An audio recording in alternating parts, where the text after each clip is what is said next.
যতই করো হামলা, জিতবে আবার বাংলা।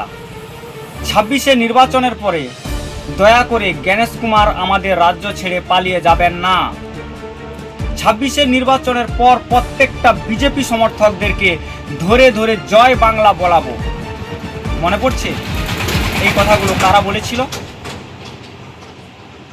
এখন 2026 নির্বাচনের পরে তাদেরকে কোথাও পাওয়া যাবে কিনা সেটা আমার জানা নেই, বা পশ্চিমবঙ্গে এখন জয় বাংলা স্লোগান তোলার মতো বা তৃণমূলের ঝান্ডা ধরার মতো কেউ আছে কিনা তো আমার মনে হয় না, বা আগামী দিনে তাদেরকে পাওয়া যাবে কিনা।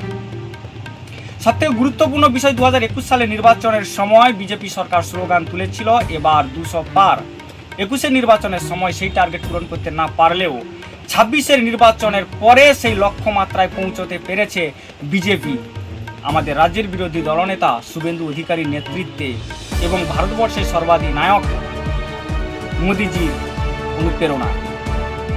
আমরা বিগত দিনে দেখেছি 21 সালের নির্বাচন, 23 সালের পঞ্চায়েত নির্বাচন এবং 24 সালের লোকসভা নির্বাচনের পরে এই তৃণমূলের তাণ্ডব, ধরে ধরে রাস্তায় ফেলে মারা, বাড়িঘর ভাঙচুর করা, বাড়িতে আগুন লাগানো, কত মায়ের সন্তান কোল থেকে ছিনিয়ে নিয়েছে, কত স্ত্রী তার স্মৃতির সিঁদুর মুছেছে, কত মানুষ ঘরছাড়া হয়ে গিয়ে আমাদের রাজ্যের বাইরে গিয়ে আশ্রয় নিতে বাধ্য হয়েছে।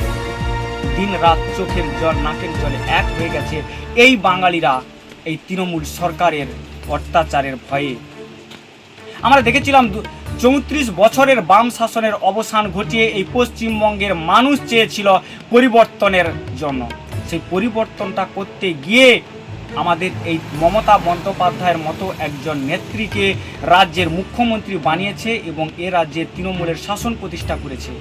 মানুষ চেয়েছিল পরিবর্তন, সুশাসন। তার বিনিময়ে কি পেয়েছেন সেটা আপনারা অবশ্যই দেখেছেন বা জেনেছেন।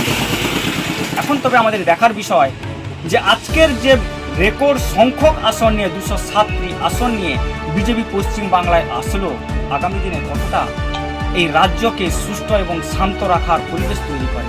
দেখুন, সারা বাঙালির এখন একটাই দিকে লক্ষ্য, মুখ্যমন্ত্রী কে হচ্ছে এবং কতটা রাজ্যের উন্নয়ন হবে।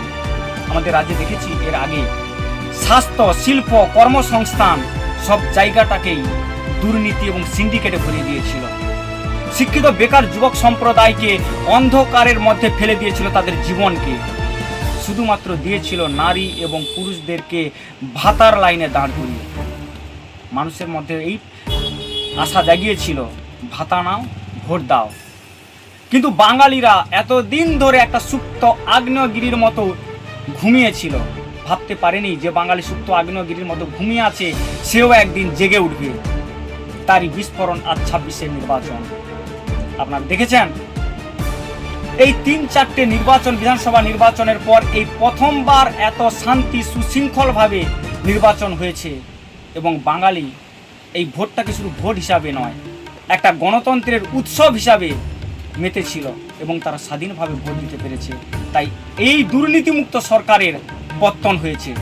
যারা এতদিন ধরে দুর্নীতির বিরুদ্ধে কথা বলতে গেলে সোশ্যাল মিডিয়ায় ঝড় তুলত বিজেপির দালাল এবং প্রকাশ্যে তাদেরকে দেখেও গালিগালাজ করত জয় বাংলা স্লোগান।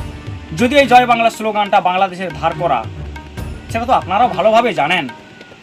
তবে আমাদের রাজ্যে ইতিমধ্যে যেটুকু আমরা খবর পাচ্ছি, যে পরিমাণ রেকর্ড সংখ্যক আসন নিয়ে বিজেপি জয়লাভ করলো, আগামী দিনে আমাদের রাজ্যে উন্নয়ন হবে, কর্মসংস্থান হবে, স্বাস্থ্য, শিল্প, শিক্ষা ব্যবস্থার যথেষ্ট উন্নয়ন হবে এই আশা করা যাচ্ছে এবং চতুর্দিকে তার একটা প্রতিফলন দেখা যাচ্ছে।